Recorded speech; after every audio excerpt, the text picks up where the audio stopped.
Sir एक धमाका कल जो है वो गवादर में भी हुआ है, जिसके ऊपर चीन को तो बहुत तशवीश है और वो मतलब इस वक्त तशवीश क्या मैं कहूँ कि वो बहरहाल गुस्से में है कि सोचे फ़ौज की और पुलिस की सिक्योरिटी में वो लोग जा रहे थे और फिर भी उनके ऊपर वहाँ पे ये इस तरह का अटैक होना। यानी फौज मौजूद है हिफाजत पे, पुलिस मौजूद है, 2 प्लाटून्स। ये कैसी फौज थी और ये इसमें कैसे इंटेलिजेंस का निजाम था जो ये नहीं जानता था कि ये लड़ने के लिए तैयार नहीं है। अब ये इतना बड़ा चैलेंज है कि समझ में नहीं आ रहा। इंडिया तो एलानिया इसका मुखालिफ है, उनके ख्याल में तो गिलगित बल्तिस्तान जो है वो कश्मीर इंडिया का हिस्सा है। या चाइनीज को बदजन किया जाए पाकिस्तान से कि वो पाकिस्तान में सी आगे इसका अगर नहीं होता उसका फायदा किसको है? इंडिया को। फायदा किसको है? अमेरिका को।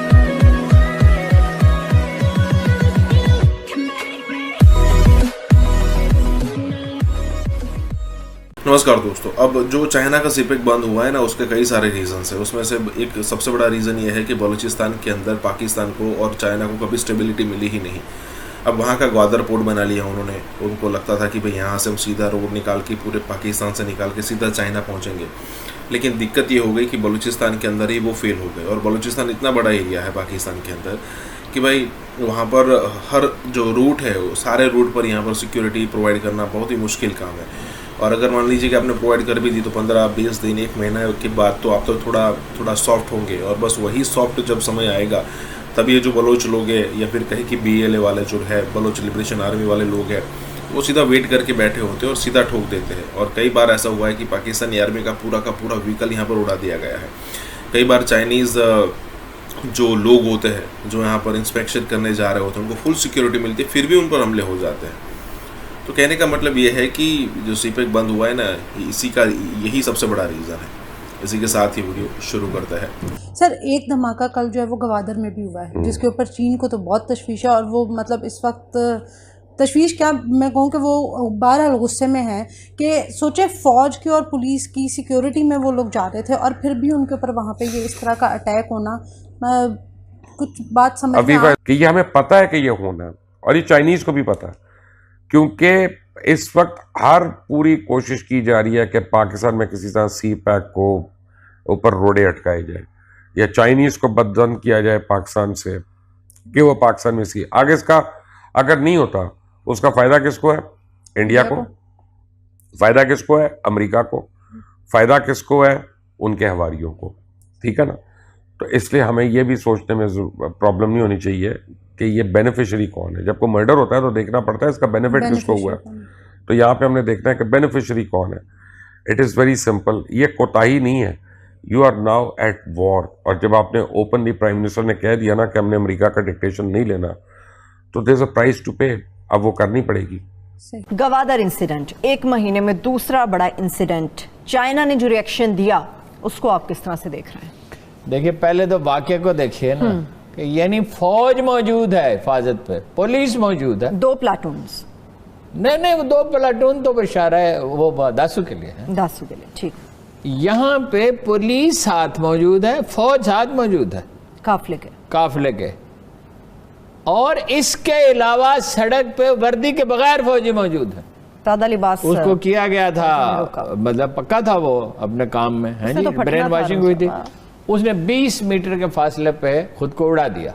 वो ज्यादा एहतियात, चौकन्ना रहें, ज्यादा एहतियात बरतें, कम अज कम घरों से बाहर निकले। यानी बेचारे शॉपिंग के लिए भी एहतियात के साथ जाएं। दुश्मन क्या चाहता है देखिए, सबूताज करना एक हमला नहीं है, 6 हमले हुए हैं। चीनी कॉन्सुलेट पे हमला हुआ है पिछले 3 साल में हुआ। 5 स्टार होटल पे हमला हुआ है। दासू पे 14 जुलाई को हमला हुआ है। अब ये हमला हुआ है। और कौंसल खाने पे हमला तो देखिए ना, बहुत बड़ी लंबी चौड़ी प्लानिंग, महीनों की मंसूबाबंदी चाहिए होती है। अब ये इतना बड़ा चैलेंज है कि समझ में नहीं आ रहा। इंडिया तो एलानिया इसका मुखालिफ है, उनके ख्याल में तो गिलगित बल्तिस्तान जो है वो कश्मीर इंडिया का हिस्सा है, बल्कि ये लाहौर भी इंडिया का हिस्सा है उनके मौका। गांधी जी ने कहा था इंडिया बामियान तक है, वजीरिस्तान की सरहद पे कहा गया। और ये भी कसर नफ्सी है, सारी दुनिया उनकी है, वो मालिक है इस दुनिया के। हाँ जी, ठीक है ना। और एक हिजान है, जैसे जर्मनी के हिटलर के जर्मनी में पाया जाता था। अब ये भारत में इसको सबटाज करना है, किसी भी तरह इसको इतना महंगा और मुश्किल बना देना है, जितना ज्यादा से ज्यादा महंगा और मुश्किल बना दिया जाए। ये है चैलेंज पाकिस्तानी फौज के लिए। 2 बटालियन वहां लगा देंगे, आपने सही कहा, और हर जगह पे हिफाजती इंतजाम बेहतर बनाए गए। मसला क्या है इदारों का?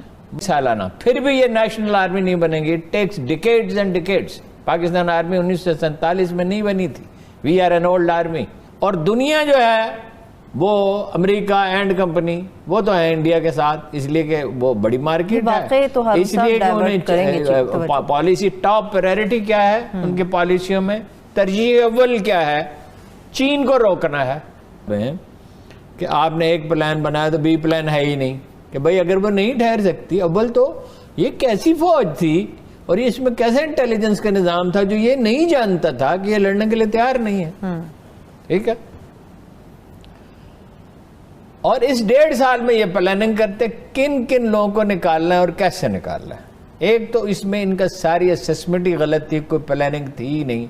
हम लोग जो है वो चले जा रहे हैं, मिटे जा रहे हैं, मरे जा रहे हैं कि जनाब हमसे मुज़ाकरात कर लें, मुज़ाकरात कर लें। मुझे तो कई लोगों ने ये कहा जी कि ये strategically well thought out plan नहीं है, बल्कि इट्स अ मार्च मैडनेस। अब बात असल ये है कि समझना चाहिए कि हिंदुस्तान का गेम क्या है। मैं आपको एक्सप्लेन करता हूं इन 2 मिनट्स।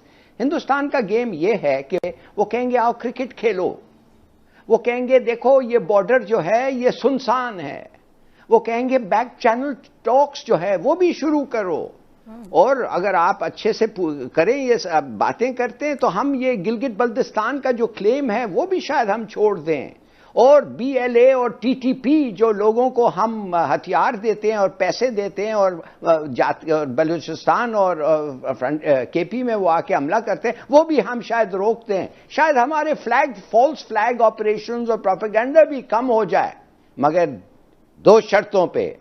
एक, मकबूजा कश्मीर तुम भूल जाओ, और दूसरा, गुलभूषण यादव को हमें वापस भेज दो। और मैं माफ करिए, मैं आपको एक और चीज बताता हूं, मगर साथ साथ हम अपनी कोशिशात, पूरी कोशिशात के मुसलमान कश्मीर को हिंदू कश्मीर बनाना, बाय चेंजिंग बाय हिंदुओं को इंपोर्ट करके उसको सेटल करना और make it a majority Hindu state, वो हम चलते रहेंगे। आपको ग्रे लिस्ट में पूरी कोशिश होगी कि हम रखेंगे, और हम पूरी कोशिश करेंगे कि बाइडेन को ब्लैकमेल करें कि वो प्रेशर तुम्हारे ऊपर रखे कि पाकिस्तान वो कहे जो बाइडेन कहता है। आई एम सॉरी, ये तो बड़ा आसान खेल है, वी हैव सीन इट। ये सबके सामने होना चाहिए। तारीख हमें कभी नहीं फॉरगिव करेगा, दूसरे लोगों को छोड़ो, तारीख और हमारी सेल्फ रिस्पेक्ट हमें कभी भूलने नहीं देगी। देखिए, आपकी मैं बात से किसी हद तक तो डेफिनेटली मैं एग्री करता हूँ कि it needed a lot more thought, और जो जब भी कोई हम पॉलिसी बनाएं उस पॉलिसी को हमें टू इट्स लॉजिकल एंड तक पहले देखना चाहिए before we even announce it. हम जब इस किस्म का एक ऑलिव ब्रांच उनको पेश करेंगे तो are we doing it from a position of weakness, ये क्वेश्चन है, from a position of strength, और is this a policy of appeasement? ये क्या है, इसकी हमें क्लैरिटी हमें मिलनी चाहिए। UN सिक्योरिटी काउंसिल के थ्रू आप करेंगे, क्या ये मुमकिन है? उन्होंने आज तक UN की बात नहीं सुनी है। क्या कोई P5+1 किस्म का ग्रुप बनेगा जो इसका काम को रिजॉल्व करेगा? इन्होंने आज तक किसी की बात नहीं मानी है। क्या आर्बिट्रेशन होगी, कोई मॉडरेट करेगा हमारी टॉक्स को, या आर्बिट्रेशन होगी हमारे दरमियान में? हिंदुस्तान ने वो आज तक नहीं माना।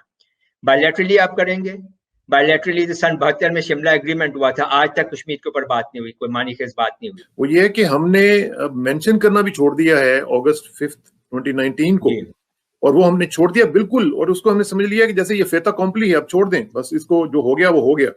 तो अगर इस तरह हम अपनी स्पेस देते रहेंगे तो वो तो स्पेस लेते रहेंगे, उनको क्या, वो तो वही चाहते हैं। उन्होंने देखे ना, स्पेशल स्टेटस से ना उनको स्टेटहुड दिया, बल्कि जमीन बोस किया बिल्कुल उसके ऊपर, यूटी के ऊपर, यूनियन टेरिटरी के ऊपर। तो इस तरह की हालत में आप उनको बेल आउट पैकेज दे रहे हैं कि जनाब ठीक है, हम आपके साथ मुज़ाकरात के लिए तैयार हैं। देखिए, अब उसमें अगर आप ये देखें कि क्या पाकिस्तान ये is this indigenous policy made by Pakistan, या Pakistan is being coerced to make this sort of a policy? और उसमें आप ये देखें कि अभी ये एक असेसमेंट ये हो सकती है ये कि हिंदुस्तान जो है उसकी अभी अमेरिका को रिक्वायरमेंट है। America needs India against China. Beggars can't be choosers. और हमें पता है कि जब आपने अपने दोस्त ममालिक से पैसे लिए तो शहबाज कुआलालंपुर समिट वाला हमारे सामने जो डिबाकल हुआ, हमें डिक्टेशन लेना पड़ी फिर अपने दोस्तों की। तो शायद ये वो रियलिटी चेक्स थे जिसकी वजह से हमारे जो फैसला करने वाले उनको एहसास हुआ कि अगर हम अपने फैसलों में एक खुद मुख्तारी पैदा करनी है, अपनी सॉवरेंटी को प्रोटेक्ट करना है, तो फिर तो मईशत को ठीक करना पड़ेगा। और ये उसी की रिफ्लेक्शन है जो इस्लामाबाद सिक्योरिटी डायलॉग हुआ, उसमें एक इत्तेफाक राय था कि मजबूत मईशत के बगैर अब पाकिस्तान की ना तो नेशनल सिक्योरिटी, ना खारजा पॉलिसी, ना डोमेस्टिक सिचुएशन बेहतर हो सकती है। देखिए, ये जो इस्लामाबाद सिक्योरिटी डायलॉग हुआ ना, इसकी जो टाइमिंग थी वो बहुत इंपॉर्टेंट थी और वो एक चीज़ की रिफ्लेक्शन थी कि इस हुकूमत की जो पॉलिसी रही और मिलिट्री एस्टेब्लिशमेंट की जो पॉलिसी रही, अब उसमें एक वाज़े आपको एक शिफ्ट नज़र आया। ये आप शिफ्ट देखते हैं पाकिस्तान और भारत का जो एक एग्रीमेंट हुआ सीज फायर, कि जब तक आप अपनी इकोनॉमी को स्ट्रांग नहीं करेंगे दुनिया में आपकी इज्जत नहीं होगी, आपकी फॉरेन पॉलिसी नाकाम हो जाएगी।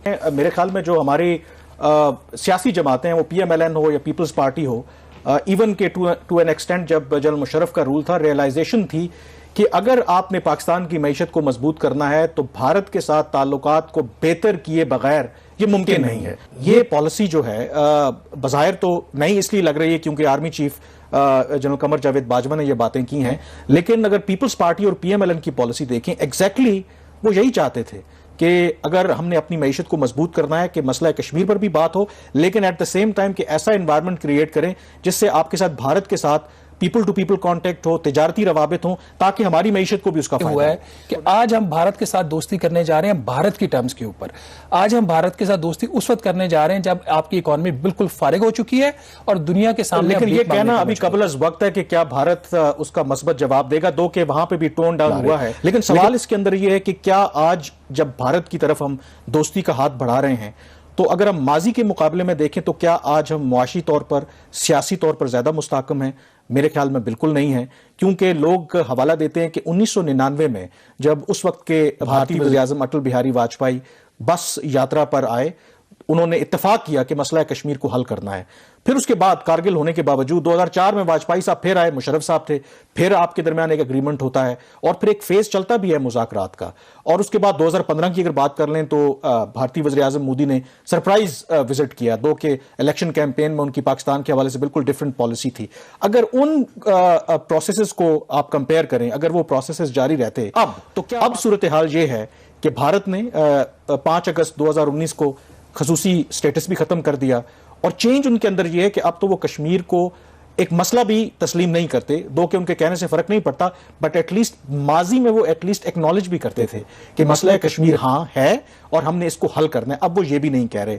बहरहाल हैविंग सेड दैट, मेरे ख्याल में देर आए दुरुस्त आए, ये पॉलिसी हमारी बिल्कुल ठीक है कि अगर आपने मसला कश्मीर पर बेहतर बार्गेन करना भी है तो आपको मुआशी तौर पर मजबूत करना होगा, तब भारत आपको गिव एंड टेक में कुछ देगा। कमजोर आपकी मईशत होगी, कमजोर होंगे आप सियासी तौर पर, तो फिर आपको भारत क्यों लिफ्ट कराएगा? रिसर्च करके मैंने निकाला कि पहला कंट्री जहां पर सबसे ज्यादा यूनिवर्सिटीज हैं, according to the data from July 2020, estimated 4,381 universities in India.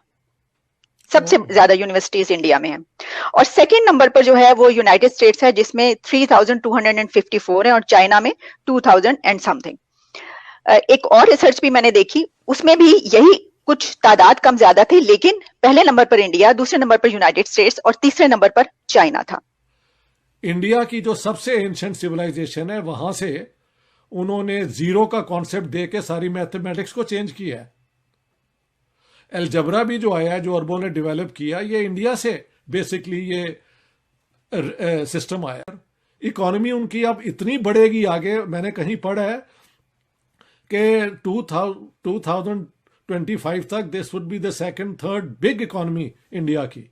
हम तो कहीं भी नहीं है कि इस वक्त इंडियंस जो हैं वो टॉप एम्प्लॉयमेंट ले लेते हैं और and the Indian economy is more a threat to us. India की मईशत हमारे लिए ज्यादा खतरनाक है because Indian education system is तालीम में पाकिस्तान की कारकर्दगी इंतहाई नाकिस है।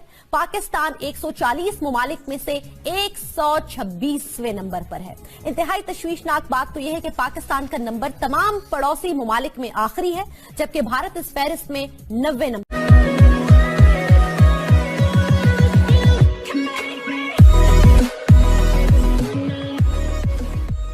नमस्कार दोस्तों, अब मुझे तो ये डेफिनेटली पता है कि आपको पता होगा कि इंडिया की जो यूनिवर्सिटीज़ है, कई सारी यूनिवर्सिटीज़ है, वो टॉप में आती है। मतलब आप IIT IIM को सिर्फ नहीं, कई सारी और भी यूनिवर्सिटीज़ है जिसको काउंट कर सकते हैं। लेकिन यहाँ पर एक और रिपोर्ट है कि भाई इंडिया के पास जो संख्या में यूनिवर्सिटीज़ है वो सबसे ज़्यादा है। अगर आप क्रॉस करना चाहते हो तो चाइना और अमेरिका से भी क्रॉस कर सकते हो। मतलब आप देख सकते हो, कंपैरिजन कर सकते हो। कई सारी आप रिपोर्ट पढ़ोगे उसमें नंबर अलग अलग आ सकते हैं, लेकिन इसमें अनडिस्प्यूटेडली इंडिया सबसे ज़्यादा यूनिवर्सिटीज़ केंद्रित करने वाला देश है। अब इसीलिए तो यहाँ से इतने एजुकेटेड लोग निकलते हैं जो अमेरिका जाकर वहाँ पर रूल करते हैं, UK जाकर, फ्रांस जाकर रूल करते हैं। और कई सारे इंटरनेशनल ग्रुप्स है जैसे कि वर्ल्ड बैंक हो गया, IMF हो गया, वहाँ पर भी आपको अच्छे खासे इंडियंस मिलेंगे। इसी के साथ ये वीडियो शुरू करते हैं। रिसर्च करके मैंने निकाला कि पहला कंट्री जहां पर सबसे ज्यादा यूनिवर्सिटीज हैं, according to the data from July 2020, estimated 4,381 universities in India. सबसे ज्यादा यूनिवर्सिटीज इंडिया में हैं। और सेकंड नंबर पर जो है वो यूनाइटेड स्टेट्स है जिसमें 3,254 है और चाइना में 2,000 एंड समथिंग। एक और रिसर्च भी मैंने देखी, उसमें भी यही कुछ तादाद कम ज्यादा थी, लेकिन पहले नंबर पर इंडिया, दूसरे नंबर पर यूनाइटेड स्टेट्स और तीसरे नंबर पर चाइना था।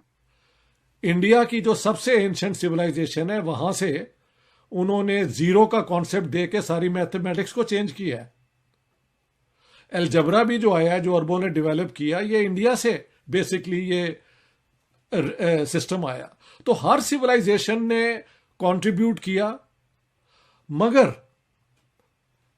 अब यहां पे थोड़ा सा टाइम अगर हम आगे एकदम बढ़े, जब यूरोपियन आए इंडिया के अंदर और मिडिल ईस्ट के अंदर, उन्होंने यहाँ पे डायरेक्ट हुकूमतें की या यहाँ के लोगों को कंट्रोल किया, तो कम से कम इंडिया के अंदर हिंदू जो थे, जो मुसलमानों के रूल के जमाने में जरा दबे हुए थे, उनको चांस मिला कि वो आगे बढ़े। मसलन दो चीजें थी, उन्होंने टेक्नोलॉजी सीखी और वो आगे बढ़ गए। अब देखें 1965 वॉर से पहले पाकिस्तान में इंडस्ट्रियल डेवलपमेंट रोज नजर आता था, थोड़ी सी हो रही है, और वर्ल्ड बैंक की फंडिंग से और पाकिस्तान के अपने रिसोर्सेज से यहां प्रोग्रेस हो रही थी।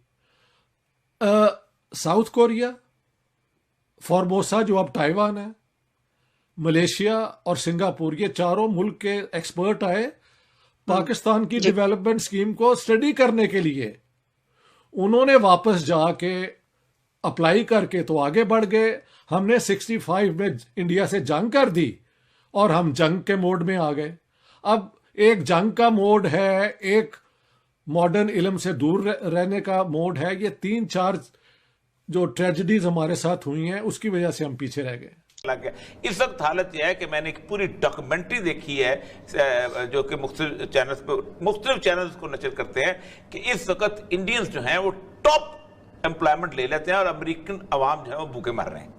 और कोई किसी फर्म के अंदर बैठा है, वो किसी फर्म में बैठा है, किसी firm, because they are well qualified, they speak good English, they taken degrees, वहां से कोई हार्वर्ड से पढ़ा हुआ है, कोई अपना विस्कॉन्सिन से पढ़ा हुआ है, कोई शिकागो से पढ़ा हुआ है, कहीं दुनिया की बेहतरीन यूनिवर्सिटी से वो पढ़ के आ जाते हैं और उसके बाद वो थोड़ा बहुत अपना वो टेक ओवर कर लेते हैं। आप इस वक्त आप सोच लें IT के ऊपर।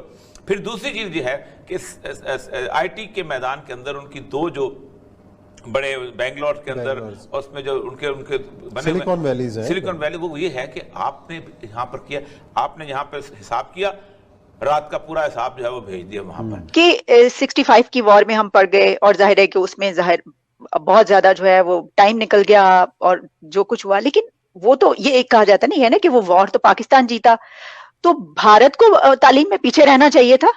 पाकिस्तान को तो चलो, और अगर फर्ज कीजिए आप कहते हैं तो चलें दोनों मुल्क तालीम में पीछे रहते, भारत तो फिर भी तालीम में बहुत आगे चला गया।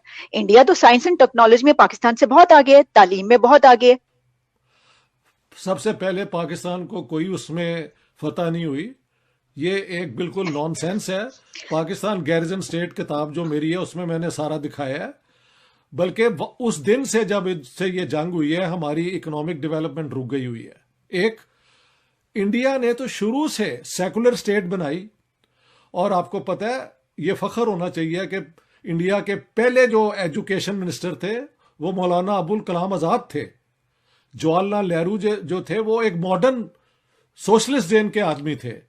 इन दोनों ने मिलकर एजुकेशनल पॉलिसी बनाई, यूनिवर्सिटीज बनाई। ये जितने उनके आईटी है ना इंस्टीट्यूट बड़े बड़े मशहूर, ये उस जमाने में तैयार किए गए। हमने तो कोई ऐसी हरकत नहीं की। हमने देखे जहां पे जमहूरियत ही नहीं आ सकी, अपनी कॉन्स्टिट्यूशन ही नहीं बना सके, फौजी टेक ओवर हो गए, तो हम तो अपने आप में ही रिजॉल्व नहीं कर सके कि why did we create Pakistan. और वो यूनिवर्सिटियां बनाना, अपनी इंडस्ट्री को बनाना, अपनी, वो नेशनलिस्ट लोग हैं। हमने नेशनलिज्म का तो काम किया ही नहीं। हमने कभी किसी के आगे अपनी सर्विसेज बेच दी, कभी किसी के जी, कभी किसी को, बिल्कुल। तो लेकिन इसके बावजूद प्रोफेसर साहब, वहां पे जो आप मोदी की हुकूमत की बात कर रहे हैं, तो नरेंद्र मोदी की हुकूमत में भी तालीम पर, टेक्नोलॉजी पर और इंफ्रास्ट्रक्चर पर इतना ज्यादा तवज्जो दी जा रही है। मैं वही तो बात कर रही हूँ कि चलें, एक एरा ऐसा गुजर गया, एक दौर ऐसा गुजर गया, इसके बावजूद अभी तक जो है हम तालीम और टेक्नोलॉजी में वहां पर नहीं पहुंच पाए जहां पर हमें, चलें थोड़ा सा तो हम जरा अपलिफ्ट हो जाते, कुछ कर लेते। अब देखें, ये तो जिन्होंने हुकूमत की है आप उनसे सवाल करें ना, why did they spend so much money on competing with India in the armament field? आप यूनिवर्सिटीज बना के इंडिया से आगे क्यों ना निकले? आपने अगर यूनिवर्सिटीज में भी compete करते, सही कहा आप उसमें करते ना, आप इकोनॉमी बेहतर बनाते। जो कि देखें 65 वॉर से पहले पाकिस्तान का रेट ऑफ ग्रोथ था 5.3%, इंडिया का था 2.7%। इकोनॉमिक जो उनकी डेवलपमेंट थी उसे कहते थे हिंदू रेट ऑफ ग्रोथ। ये एक यानी कि मजाक के तौर पे, क्रिटिसिज्म के तौर पे था कि इतनी स्लो उनकी डेवलपमेंट हो रही थी। हमारा रेट ऑफ ग्रोथ डबल था, लेकिन हमने जंगजू माहौल को अपना लिया। उन्होंने 65 की वॉर हुई, खत्म हुई, उन्होंने फिर अपनी इंडस्ट्री उसको प्रमोट करते गए। देखे टाटा, बिरला, ये सारे पहले से एग्जिस्ट करते थे हिंदुस्तान में, तो उनके पास एक इंडस्ट्रियल, वो क्या कहते हैं, क्लास भी थी, एक्सपीरियंस भी था। पाकिस्तान में तो कुछ भी नहीं था।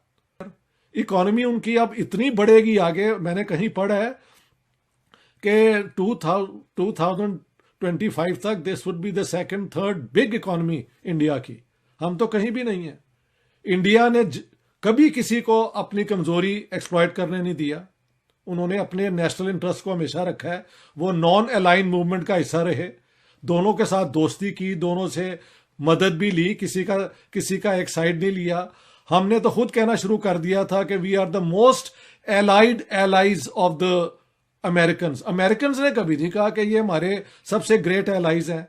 अब हम चाइना को कहते हैं कि our friendship is higher than the mountains and Himalaya, हाँ जी, और डीपर देन द ओशंस। ये कहने की क्या जरूरत है?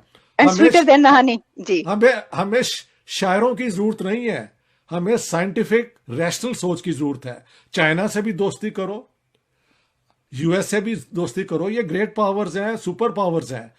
हिंदुस्तान से भी दोस्ती करो एंड हर एक से फायदा उठाओ और उनको सर्विसेज भी डिलीवर करो। जब तक हमारी हो, इसे कहते हैं रैशनल सेल्फ नेशनल इंटरेस्ट, वो पाकिस्तान का क्या है? It should build its economy. How do you build your economy? By having peace. What more? You should have law and order.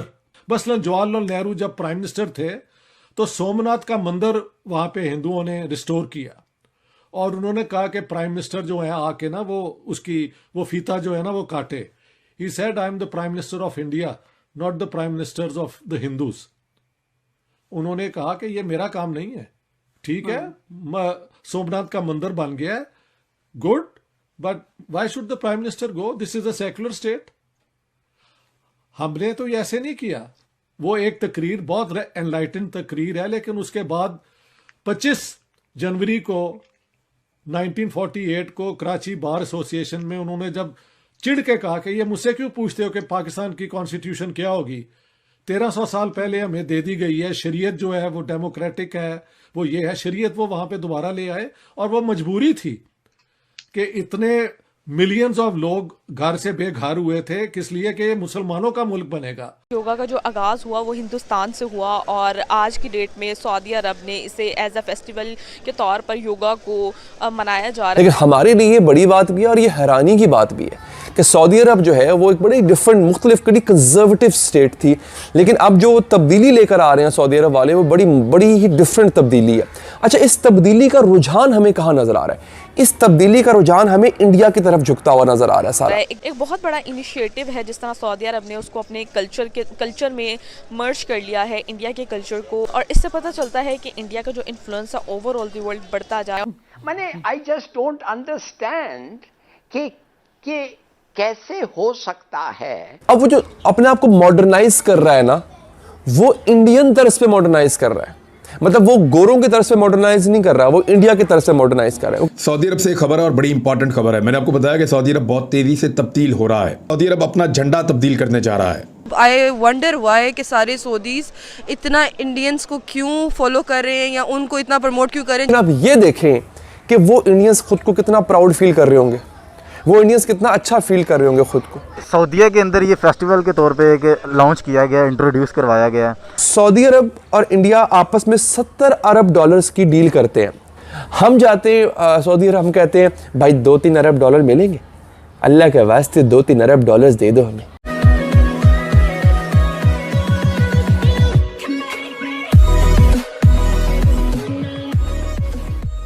नमस्कार दोस्तों, योगा एक ऐसी चीज है जिस पर भारत का ट्रेडमार्क है. ट्रेडमार्क इन द सेंस मैं कोई कमाई करने वाली बात नहीं कर रहा, लेकिन आप कितना भी कह लो योगा एक एक्सरसाइज है, योगा पूरी दुनिया के लिए है, उसमें हिंदू मुसलमान मत कीजिए, लेकिन वो उस पर इंडिया का थप्पा लगा है जो कभी नहीं जाएगा. और ये हिंदुइज्म से निकली हुई चीज है. ऐसा नहीं है कि किसी भी, जैसे माइकल जैक्सन ने एक अलग ही डांस शुरू कर दिया और फिर माइकल जैक्सन स्टाइल हो गई, ऐसा नहीं है. ये हिंदुइज्म से निकला हुआ प्योरली साइंटिफिक तरीका है अपने बॉडी को लचीला रखने का और अपने बॉडी को ठीक रखने का.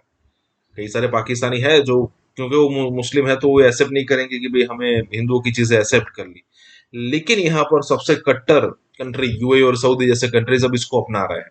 कट्टर में इसीलिए कह रहा हूँ क्योंकि अगर आप 5 साल 10 साल पहले की चीज देखो तो बहुत कट्टर हुआ करते थे, लेकिन जैसे ही वहां पर यंग जनरेशन आ रही है, young generation in the sense कि आप सऊदी के प्रिंस जो कि प्राइम मिनिस्टर है वहां के, मोहम्मद बिन सलमान MBS जिनको कहा जाता है, वो कई बार ऐसा स्टेटमेंट दे चुके हैं जिससे पता चलता है कि वो सेक्युलरिज्म की तरफ जा रहा है या फिर अपनी कट्टरता छोड़ रहे हैं. तो कहने का मतलब ये है कि योगा ही योगा होगा अब अरब कंट्रीज में. इसी के साथ ये वीडियो शुरू करते हैं. योगा जो है, योगा का जो आगाज़ हुआ वो हिंदुस्तान से हुआ और आज की डेट में सऊदी अरब ने इसे एज अ फेस्टिवल के तौर पर योगा को मनाया जा रहा है. एक बहुत बड़ा इनिशिएटिव है जिस तरह सऊदी अरब ने उसको अपने कल्चर में मर्ज कर लिया है, इंडिया के कल्चर को, और इससे पता चलता है कि इंडिया का जो इन्फ्लुएंस है ओवरऑल द वर्ल्ड बढ़ता जा रहा है. और हमें भी योगा को एज अ फेस्टिवल के तौर पर मनाना चाहिए, इसे हमें भी एक्सेप्ट करना चाहिए. पता है योगा जो है उसका आगाज़ हिंदुस्तान से हुआ और उनका ये कल्चर है योगा, ठीक है. आप इस हवाले से क्या कहेंगे कि सऊदी अरब ने उसको अपने एज अ फेस्टिवल के तौर पे उसको अपनी कंट्री में मनाया जा रहा है योगा को. सर आप इसको कैसे देखते हैं? योगा बेसिकली बहुत अच्छी चीज़ है, हेल्थ के लिए बहुत अच्छी, उसके रिज़ल्ट भी मिलते हैं. जो लोग योगा करते हैं वो हार्ट हेल्थ के लिए बहुत अच्छे होती है. और दूसरी बात कि ये मेरे ख्याल से अच्छा कदम है उनका, सऊदी वालों का, लेकिन चूँकि थोड़ी सी हिंदुइज़्म आती है, इस्लामिक पॉइंट ऑफ व्यू से थोड़ा सा मैं कहूँगा इसको इतना एज हासिल नहीं है. ये तो एक बड़ी अच्छी चीज़ है क्योंकि इससे इंसान फिज़िकल तौर पर फिट भी रहता है और इवन एक हेल्दी और साउंड लाइफ गुजारता है वो। अब आई वंडर वाई कि सारे सऊदीज इतना इंडियंस को क्यों फॉलो कर रहे हैं या उनको इतना प्रमोट क्यों कर रहे हैं, जबकि हमारे दीन को, जैसे आप टर्किश कर्तुगुल देख लें या क्या कहते हैं, आप हमारी जो पुरानी हिस्ट्री है उसको उठा के देख लें, सऊदी तो वो ही चीज़ें फॉलो कर रहे हैं जो इंडियंस करते हैं या जो उनका कल्चर है। हमारा कल्चर इज़ पोलर ऑपोजिट उस चीज़ से। लेकिन anyway I still support yoga because I think it's a very good art, what you call it, a very good exercise for your mind, body, soul and everything. लेकिन हमारे लिए ये बड़ी बात भी है और ये हैरानी की बात भी है कि सऊदी अरब जो है वो एक बड़ी डिफरेंट मुख्तलिफ कड़ी कंजर्वेटिव स्टेट थी, लेकिन अब जो तब्दीली लेकर आ रहे हैं सऊदी अरब वाले वो बड़ी ही डिफरेंट तब्दीली है। अच्छा, इस तब्दीली का रुझान हमें कहाँ नज़र आ रहा है? इस तब्दीली का रुझान हमें इंडिया की तरफ झुकता हुआ नज़र आ रहा है सारा। हालांकि हमने बड़े दावे किए थे कि सऊदी अरब हमारा दोस्त है, दोस्त नहीं है। आप अपने दोस्त से भी हर वक्त अगर भीख मांगते रहोगे ना तो वो भी एक टाइम पे आके आपको दोस्ती की नज़र से देखना छोड़ देगा, आपको भिखारी की नज़र से देखेगा। तो हम जब सऊदी अरब के पास गए हमने कुछ मांगा उनसे। खैर, अब इंडिया के साथ क्या सीन है? अब वो जो अपने आप को मॉडर्नाइज कर रहा है ना, वो इंडियन तर्ज पे मॉडर्नाइज कर रहा है। मतलब वो गोरों की तरफ से मॉडर्नाइज नहीं कर रहा, वो इंडिया की तरफ से मॉडर्नाइज कर रहा है, क्योंकि इंडियन फिल्मों ने बड़ा असर दिखाया है। मैं अक्सर कहता हूँ अपनी फिल्मों को प्रमोट करो। ये जो फिल्म है ना, ये किसी भी मुल्क की शनाख्त का जरिया बन जाती है। ये बड़ी इंपॉर्टेंट चीज़ है। या तो आप जापान की तरह टेक्नोलॉजी में बहुत आगे निकल जाएं। अब जापानीज़ फिल्में तो कोई नहीं देखता ना, लेकिन जापान की टेक्नोलॉजी, हम हर चीज़ जापानी इस्तेमाल करते हैं। ऐसे ही है जी, या तो वो बन जाएं आप, या आप इंडिया की तरह अपने बॉलीवुड को या अपने लॉलीवुड को आप इतना कमाल का कर लें, लेकिन वो बॉलीवुड के ज़रिए ऐसा पोर्ट्रे करते हैं दुनिया को जैसे पता नहीं वो क्या चीज़ है। या तो आप इस तरह कर लें। अब इस वक्त आप यूएई जाएं, वहाँ पे अरबी जो है वो इंडियन मूवीज़ देखना पसंद करते हैं। सऊदी अरब में लोग इंडियंस के जो एक्टर्स हैं, एक्ट्रेसेस हैं, सितारे हैं, उनके फैंस हैं। हालांकि भले ही उनको ज़ुबान समझना है, बट दे लव देम। अब आप सऊदी अरब को भले आप बुरा भला कह लो यहाँ पे, लेकिन कसूर कुछ हमारा भी है। आप देखो ना कि सऊदी अरब और इंडिया आपस में 70 अरब डॉलर्स की डील करते हैं। इंडिया की रिलायंस कंपनी और सऊदी अरब की अरामको कंपनी आपस में 70 अरब डॉलर्स की डील करते हैं। हम जाते सऊदी अरब, हम कहते हैं भाई 2-3 अरब डॉलर मिलेंगे, अल्लाह के वास्ते 2-3 अरब डॉलर्स दे दो हमें। हम 2-3 अरब डॉलर्स की भीख मांगने जाते हैं। अब आप मुझे अपने हिसाब से बताइए यार, मैं आपने ना मुझे बिल्कुल इर्रेशनल, सॉरी, आपने गैर जानिबदारों की बात करनी है। आपका एक दोस्त जो कि आपके मुख्तलिफ दोस्त है ना, आपका एक दोस्त आपके पास आता है, कभी वो आपके लिए कोई तोहफा लेके आता है या आपको कहता है जनाब मैं फलां बिजनेस करने जा रहा हूँ, आज बिजनेस पार्टनरशिप करते हैं बराबरी की बुनियाद पे, 50% तुम्हारा 50% मेरा। एक दोस्त आपका ऐसा है जो रोज़ाना कुछ ना कुछ मांगने के लिए आपके पास आ जाता है, आपके दरवाजे पे खड़ा होता है, कभी यार 500 देना, कभी 1000 देना। एक टाइम आएगा, ये इंसानी नफ्सियात है, एक टाइम आएगा कि आप अपने इस दोस्त को जो हर वक्त मांगता रहता है और वो दोस्त जो कभी आपके लिए तोहफे लेके आता है, कभी आपको बिजनेस में शरीक आपको करता है अपने, आप उन दोनों में फ़र्क करने लग जाओगे। सऊदी अरब से एक खबर है और बड़ी इंपॉर्टेंट खबर है। मैंने आपको बताया कि सऊदी अरब बहुत तेज़ी से तब्दील हो रहा है। इस पर हमने पहले भी बहुत सारे वीलॉग्स किए थे, ये उन्हीं का एक हिस्सा है।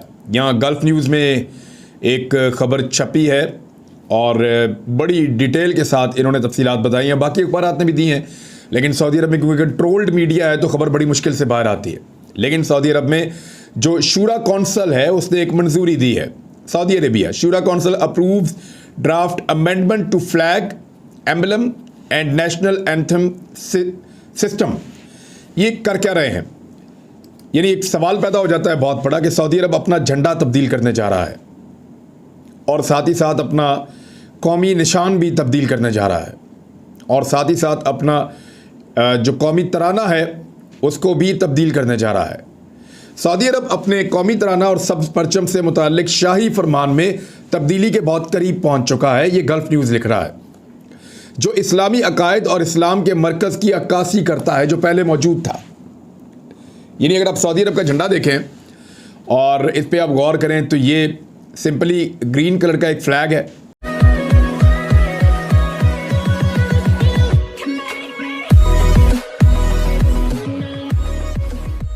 नमस्कार दोस्तों, यहाँ पर पिछले दिनों की बात हो रही है और यहाँ पर कहा यह जा रहा है कि मोदी ने सुपरसोनिक मिसाइल यहाँ पर भेज दिया।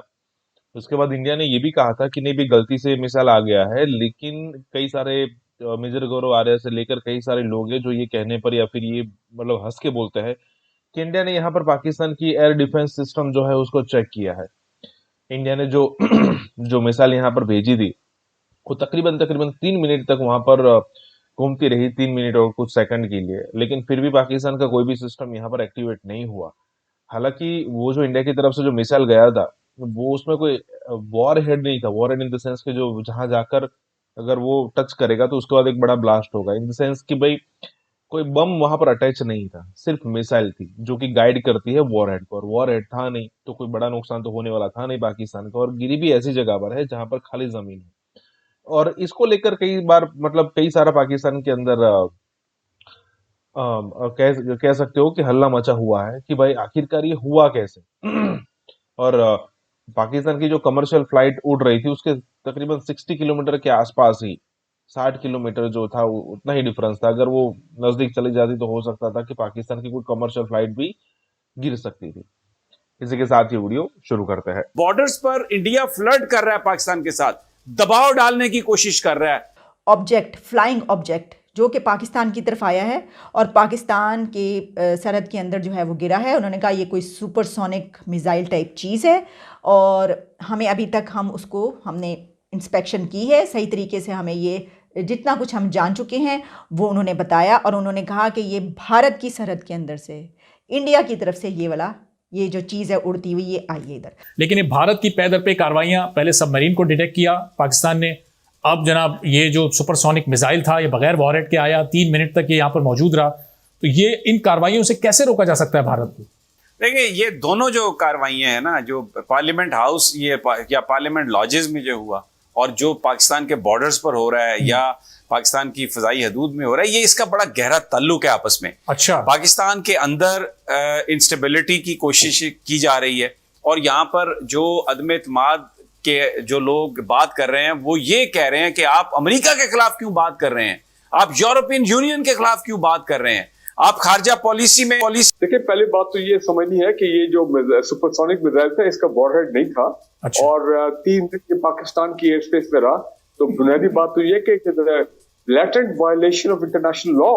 और ये पिछले चंद दिनों में आप देखिए दूसरा बड़ा प्रोवोकेशन है इंडियन साइड से कि चंद दिन पहले आपको मालूम है उनकी एक सबमरीन आई थी जिसको हमारे जो सबमरीन यूनिट है हमारे पाकिस्तान नेवी की, उन्होंने उसको डिटेक्ट किया और फिर उसको वापस जाने पर मजबूर किया। तो आप देखें कि वो हमारे टेरिटोरियल वाटर्स में वो हुई और उसके बाद अब ये हमारी एयर स्पेस में ये उनका एक मिसाइल जो आया विदाउट न्यूक्लियर वॉरहेड, मकसद विदाउट वॉरहेड। लेकिन इसका मकसद ये नहीं था, मैं नहीं समझता हूँ कि कोई वो कमर्शियल एयरलाइनर्स को टारगेट कर रहे थे। हाँ, खर्चा होता है कि एट द सेम हाइट कि वो भी तकरीबन 40,000 फीट के ऊपर ये अपना मिसाइल था और जो बाकी एयर ट्रैफिक के कमर्शियल ट्रैफिक वो भी बिटवीन 35 और 40,000 फीट पे होती है। सही। तो नॉट दैट और फारूक अमीर साहब, ये अब आपने कहा कि ज़ाहिर है भारत को इसका जवाब देना पड़ेगा, तो वो क्या किसी प्लेटफॉर्म पर देना पड़ेगा, वो कोई इंटरनेशनल प्लेटफॉर्म होगा या फिर ये बायलैटरल डायलॉग्स की सूरत में देना पड़ेगा, कहां भारत जवाब देगा इस पर? देखिए इस पे तो यही है जो डिप्लोमेटिक तरीका है कि there will be a very strong protest by the foreign office and may be कल सुबह आपने कि उनके इंडियन हाई कमिश्नर है, you can call to the summit to the foreign office और एक पूरा पाकिस्तान का फॉर्मल प्रोटेस्ट होगा और कहा जाएगा कि इंडिया जो है वो बताए कि ये क्या वो गलती से उन्होंने किया है या उनकी कोई टेस्ट लॉन्च थी, ये कैसे पावा। और जो रूट बताया गया एवीएम तारिक ने, पीएफ के जो स्पोक्समैन है, और कि कैसे वो लग तो ये रहा था कि बिल्कुल ये प्लान तरीके से ये आया पाकिस्तान में। तो मैं तो ये समझता हूँ कि ये हमारी एयर डिफेंसेस को कुछ चेक करना, उनके अलर्ट लेवल को चेक करना कि how do we respond in such a situation. और इसी तरह जो उनकी नेवल शिप सबमरीन आई थी उसका भी मकसद ये था कि हमारे जो इस तरह के जो कोस्टल डिफेंसेस है, मैरीटाइम डिफेंसेस है, उनकी अलर्टनेस को चेक किया जाए। लेकिन इंपॉर्टेंट बात मैं ये कहना चाहता हूँ कि देखिए इस वक्त साउथ इंडिया में बॉर्डरिंग आवर स्ट्रेंथ हमारा सदर्न पाकिस्तान काफी अच्छे से हम सुन रहे हैं, उनकी एक्सरसाइजेज जो है वो भी चल रही है, ग्राउंड एक्सरसाइज, एयर एक्सरसाइजेज। तो आप माहौल देखें कि वो क्या माहौल बनाने की कोशिश कर रहे हैं। इसी में आप ये क्यों कह रहे हैं कि जी एब्सोल्युटली नॉट, ये आपने क्यों कह दिया?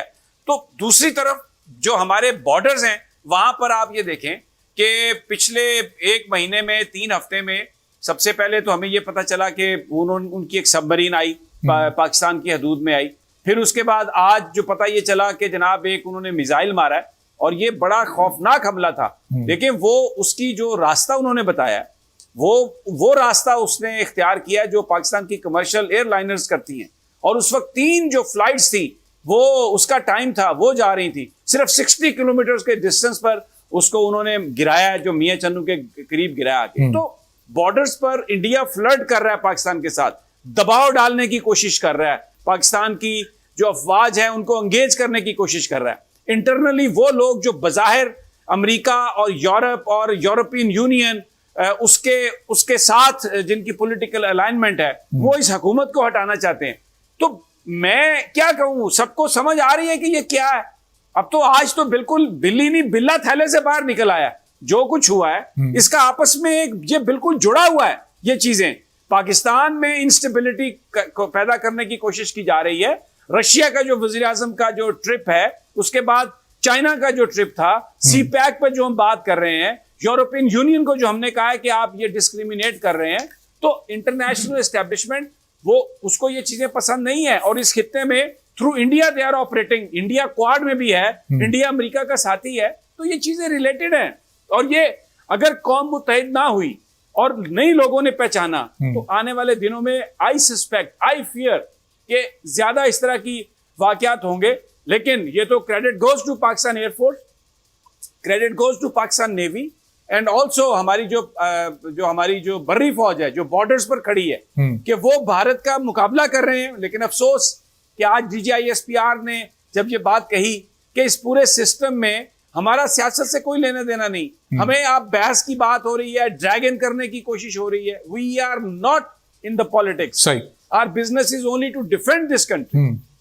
ऑब्जेक्ट, फ्लाइंग ऑब्जेक्ट जो कि पाकिस्तान की तरफ आया है और पाकिस्तान के सरहद के अंदर जो है वो गिरा है। उन्होंने कहा ये कोई सुपरसोनिक मिसाइल टाइप चीज़ है और हमें अभी तक हमने इंस्पेक्शन की है, सही तरीके से हमें ये जितना कुछ हम जान चुके हैं वो उन्होंने बताया। और उन्होंने कहा कि ये भारत की सरहद के अंदर से इंडिया की तरफ से ये जो चीज़ है उड़ती हुई ये आई है इधर। अच्छा, जब उन्होंने ये कहा कि एक अनआइडेंटिफाइड फ्लाइंग ऑब्जेक्ट जो है वो पाकिस्तान की तरफ से आया, तो मैं तो बहुत ही खुश हो गई। इसलिए खुश हो गए हम, इतने ज़्यादा खुश इसलिए हो गए कि हमने कहा कि ओह ये तो UFO है भाई, ये तो खलाई मखलूक जो है उसकी कोई UFO पाकिस्तान में आ गई। और खुशी किस लिए हुई? खुशी इसलिए हुई कि आज तक जितने भी वाक़यात हुए हैं UFO के, सारे जो हैं वो अमेरिका में, वेस्ट में, इधर उधर होते हैं। मतलब हमारी तरफ तो वो देखते ही नहीं, इस तरफ तो UFO वाले जो हैं खलाई मखलूक आते ही नहीं हैं। शायद सोचती हूँ कि भाई यहाँ पे तो पहले ही बहुत सी मखलूक़ात मौजूद हैं, खलाई मखलूक भी है, बहुत सी मखलूक़ात है, तो यहाँ पे जाने की क्या ज़रूरत है। तो बड़ी खुशी हुई कि चलो उन्होंने हमारी तरफ भी देखा, हमारी तरफ भी नज़र डाली। एक UFO जो है एक ऐसा ऑब्जेक्ट, क्योंकि आप जब flying object, unidentified flying object की बात करते हैं, कहीं पर लिखेंगे ना गूगल पे, फ़ौरन वो UFO डाल देगा। UFO की फुटेजेस आपके सामने आ जाएंगी, वाक़यात आ जाएंगे, किसने कहाँ पर देखा। हमने कहा चलें जी, एक बहुत बड़ा तारीखी जो काम हुआ है वो ये हुआ है कि पाकिस्तान भी उस लिस्ट में शामिल हो गया जहाँ पर एक UFO नज़र आएगी। लेकिन पता ये चला कि वो UFO इंडिया की तरफ से आई, और वो जो हमेशा हुआ करता है, यानी ये कि वहाँ से मैं आपको एग्जैक्टली बताती हूँ कि DGISPR ने इसके हवाले से क्या कहा। भारतीय हदूद से एक शय ने पाकिस्तान की फ़ज़ाई हदूद की खिलाफ वर्जी की है, और ये एक सुपरसोनिक प्रोजेक्ट था जो मुमकिना तौर पर मिसाइल था और गैर मसल्ले था, यानी कैरी नहीं कर रहा था वो कुछ। और ये ऑब्जेक्ट भारत में 100 किलोमीटर अंदर था, तभी हमने इसे नोटिस कर लिया था।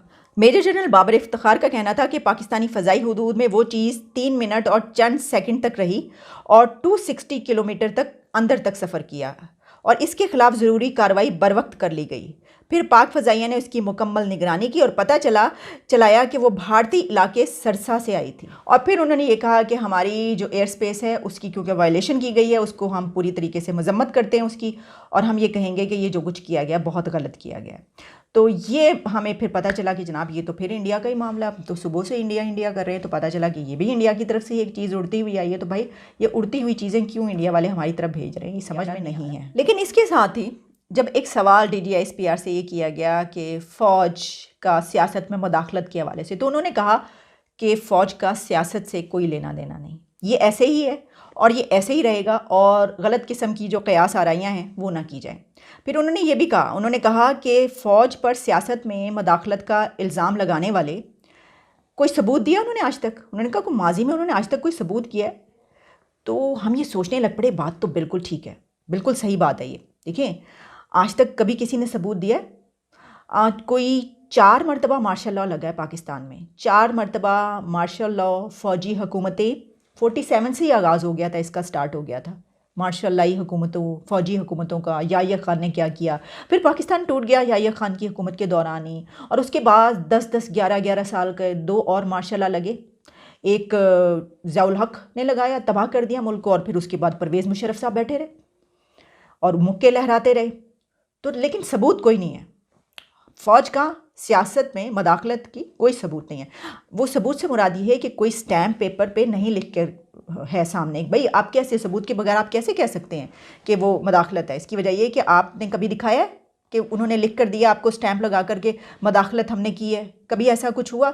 या तो देखें, सियासतदान जो इल्ज़ाम लगाते हैं, जो लोग इल्ज़ाम लगाते हैं, वो लाए सामने कि स्टैम्प पेपर लेकर आए, उसके ऊपर मुहर लगी हुई हो और ये कहा जाए कि हाँ हमने मदाखलत की है। कोई तो एविडेंस हो कि भाई कोई रिकॉर्डिंग हो, कोई इस तरीके से पता तो चले। कुछ भी नहीं है। तो उन्होंने कहा कि जी सबूत है। बिल्कुल सही, सबूत नहीं है हमारे पास। 4 मार्शल लॉ और फ़ौजी हुकूमतें, 10-10, 11-11 साल के डिक्टेटरशिप्स, और 75 साल में से कितने निकल गए? चलें छोड़ें। अच्छा, मैं ये सोच रही थी कि ये सब करवा कौन रहा है? ये इतने घंटों के अंदर ये सब कुछ जो हुआ, ये करवाया किसने? तो फिर मुझे पता नहीं चला, मुझे समझ में नहीं आई कि कौन करवा रहा है, इसके पीछे कौन है। आपके ख्याल में मैं आपको बताऊंगी? आपका ये ख्याल है कि मुझे पता चल गया और मैं आपको बता दूंगी कि इसके पीछे कौन है और कौन करवा रहा है? बड़े अफसोस की बात है भाई। देखें, मुझे क्या पता, मैं अगर इतनी इंटेलिजेंट होती तो यहाँ पर बैठी होती। ऐसी तो कोई बात नहीं है। हमें बिल्कुल नहीं पता कि ये कौन करवा रहा है। इसमें देखें, जाहिर है कि जो हुकूमत है वो सब कुछ कर रही है, जो अपोजिशन है वो सब कुछ कर रही है। अब किसी के इशारे पे कर रहे हैं या नहीं कर रहे तो वो थोड़ी बता रहे हैं, वो तो कह रहे हैं। दोनों तरफ से कहा जा रहा है, हम तो कभी किसी के इशारे पर चले ही नहीं।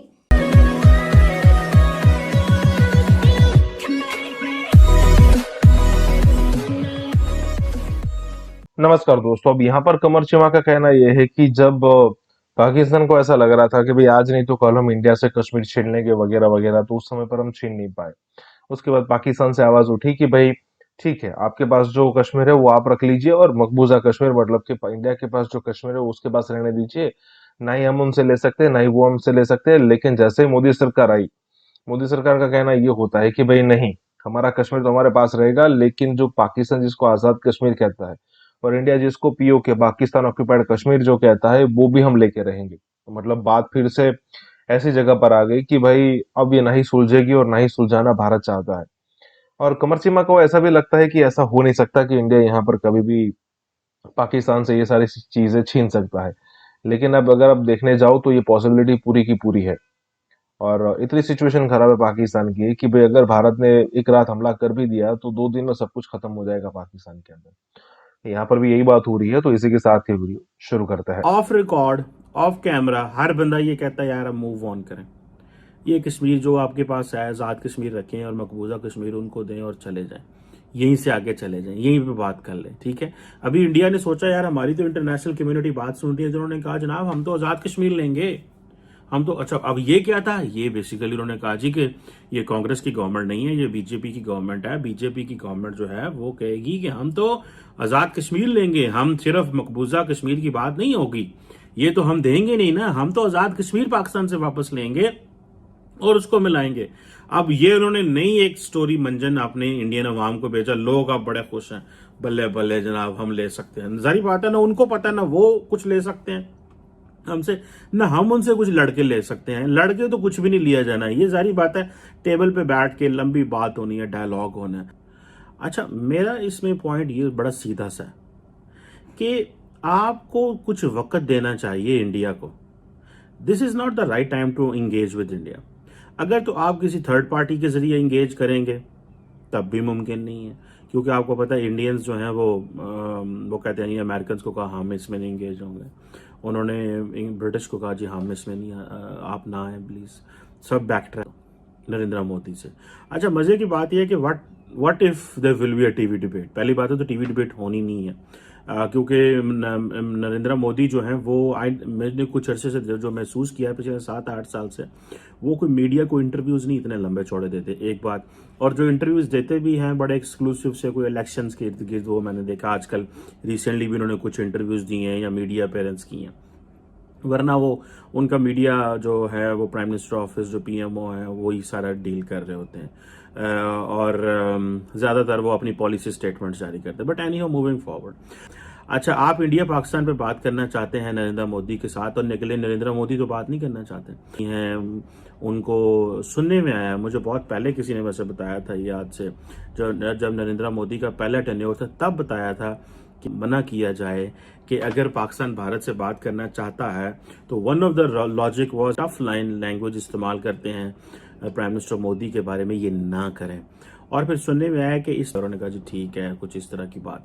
लेकिन मैंने जब कुछ अपने इंडियन दोस्तों से मीडिया के इधर उधर जो कि बड़े वेल कनेक्टेड है उनसे पूछा कि मैंने कहा कोई इस तरह की चीज़ कभी आपने सुनी, तो उन्होंने कहा हमने नहीं सुनी इस तरह की चीज़ के, या मोदी साहब ने कुछ इस तरह की ऑफर भेजी हो कि ये जो बड़ी सख्त लाइन इस्तेमाल करते हैं, नाजी जर्मनी कहते हैं और ये करते हैं वो करते हैं।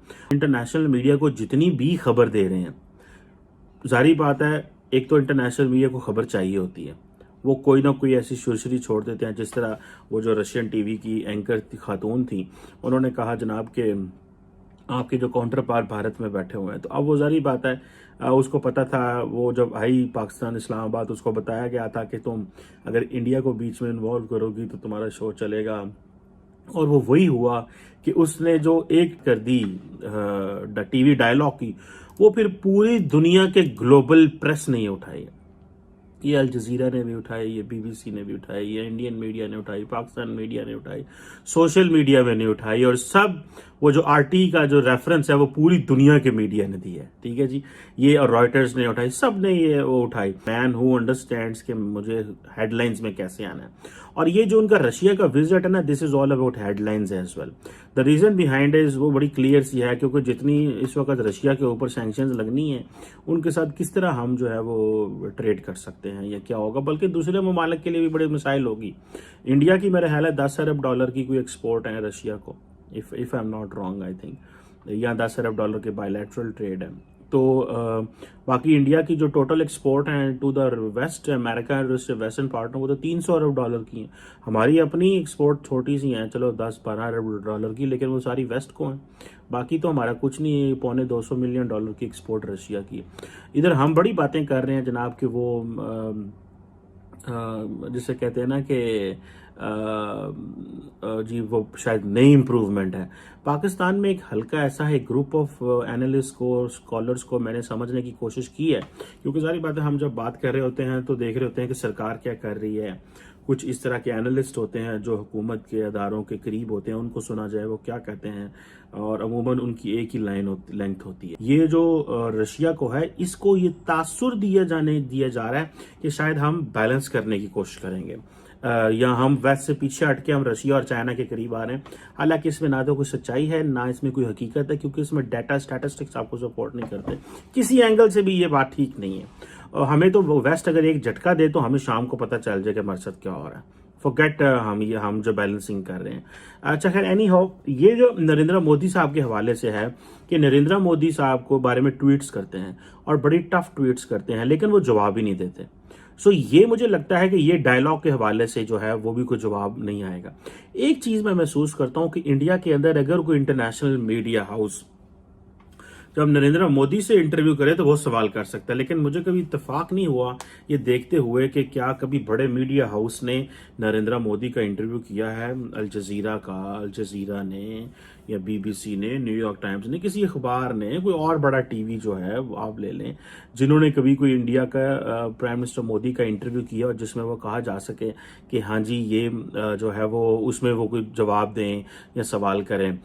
मेरा नहीं ख्याल कभी इस तरह हुआ है, क्योंकि ज़्यादातर मोदी साहब अपने डोमेस्टिक मीडिया को इंटरव्यू देते हैं, इंटरनेशनल मीडिया को भी देते होंगे, लेकिन उस तरह का वीडियो इंटरव्यू अभी तक आता होगा, लेकिन बड़ा कम वो इंटरव्यू देते हैं वो, क्योंकि वो ज़्यादातर अपने वो उन चीज़ों में लगे हुए हैं। अच्छा, अब ये है कि मीडिया स्ट्रैटेजी है वो ये है कि जी मैं मोदी के बारे में बोलता रहूं ताकि इंटरनेशनल कम्युनिटी सेंसिटाइज होती रहे। ये इमरान खान साहब की मीडिया स्ट्रैटेजी है और हम बताते रहें। और हमारे मुल्क के बहुत सारे जो लोग हैं वो इसी चीज़ से खुश हैं कि देखो एटलीस्ट प्राइम मिनिस्टर ऑफिस जो है वो एटलीस्ट एंटी इंडिया स्टेटमेंट्स तो दे रहा है, वो जो कश्मीर में इन्वॉल्वमेंट है उस पर तो बात कर रहा है, जो इंडिया के अंदर जो RSS या वो जो बाकी एक उनका जो इन्फ्लुएंस है उस पर बात तो की जा रही है। तो ये चीज़ें जो हैं हम लोग इसमें इसको एंजॉय कर रहे हैं कि देखो एटलीस्ट ये बात हो रही है, लेकिन इसका एक्चुअल आउटकम क्या है, that is a question. Outcome देखें, आपने 1000 ट्वीट कर दी नरेंद्र मोदी RSS के ऊपर ले और 2000 आप और कर दें। Is there any global shift towards prime minister Modi's approach on Kashmir? क्या दुनिया की कोई अप्रोच बदलेगी इंडिया के ऊपर? मुझे नहीं लगता कि कोई अप्रोच बदलेगी। आप पूरी दुनिया का मीडिया उठा के देख लें, आप जो कुछ भी वेस्टर्न मीडिया इंडिया के बारे में लिख रहा है, वेस्टर्न गवर्नमेंट्स उसको बाय नहीं करती।